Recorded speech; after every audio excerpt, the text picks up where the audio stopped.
Hello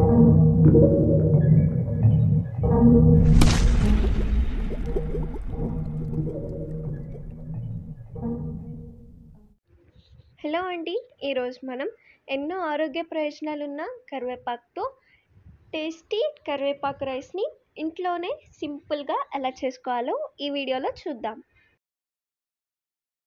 ముందుగా stove on చేసి ఒక కళాయి పెట్టుకొని దానిలో 1 టేబుల్ స్పూన్ నూనె, 1 టేబుల్ స్పూన్ పచ్చెనపప్పు, 1 టేబుల్ స్పూన్ గుళ్ళు మినప్పప్పు, 1 టేబుల్ స్పూన్ కందిపప్పు, 1 టేబుల్ స్పూన్ ధనియాలు, అలాగే 1 టీ స్పూన్ మిరియాలు వేసుకొని కలుపుకుంటూ మీడియం ఫ్లేమ్లో 1 నిమిషం పాటు వేయించుకోవాలి.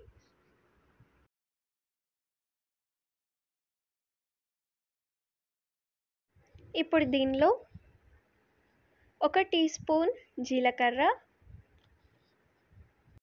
3 ఎండుమిర్చి, అలాగే 1 టేబుల్ స్పూన్ నువ్వులు వేసుకొని ఒకసారి అంతా బాగా కలిసేలా కలుపుకోవాలి.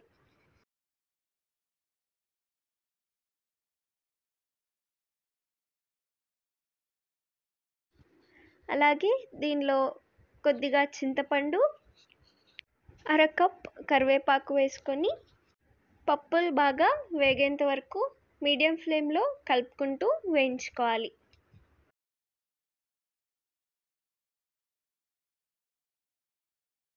చూసారు కదండి, మనకి ఈ కరివేపాకు అంతా బాగా వేగిపోయింది. ఇప్పుడు స్టవ్ ఆఫ్ చేసేసి కొద్దిగా చల్లారిన తర్వాత దీనిని ఒక మిక్సీ జార్లోకి ట్రాన్స్ఫర్ చేసుకొని మూత పెట్టుకొని బాగా గ్రైండ్ చేసుకోవాలి.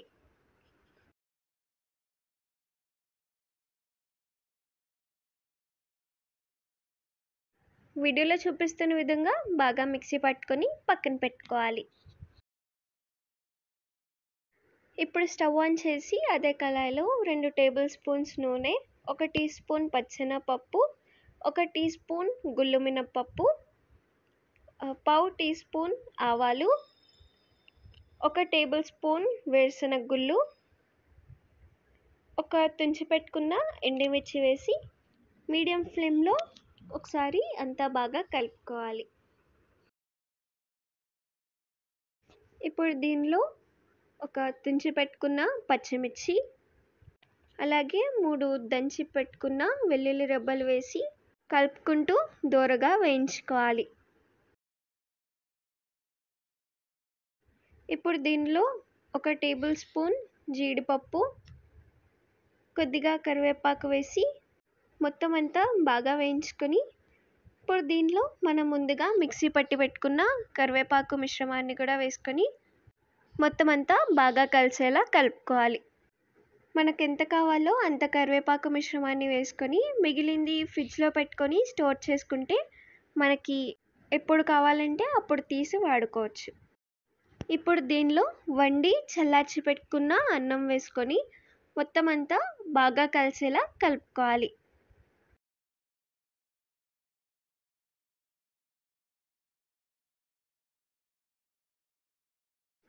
అలాగే దీనిలో రుచికి సరిపడా ఉప్పు వేసుకొని మళ్ళీ ఒకసారి అంతా బాగా కలిసేలా కలుపుకోవాలి.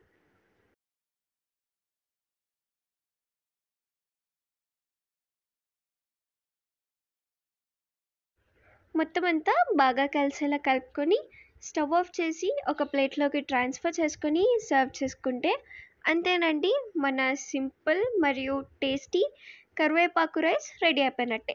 మీరు కూడా తప్పకుండా ట్రై చేసి ఎలా వచ్చిందో కామెంట్స్లో తెలపండి. ఈ వీడియో కనుక మీకు నచ్చినట్లయితే లైక్ చేసి షేర్ చేసి మా ఛానల్ని సబ్స్క్రైబ్ చేసుకోండి.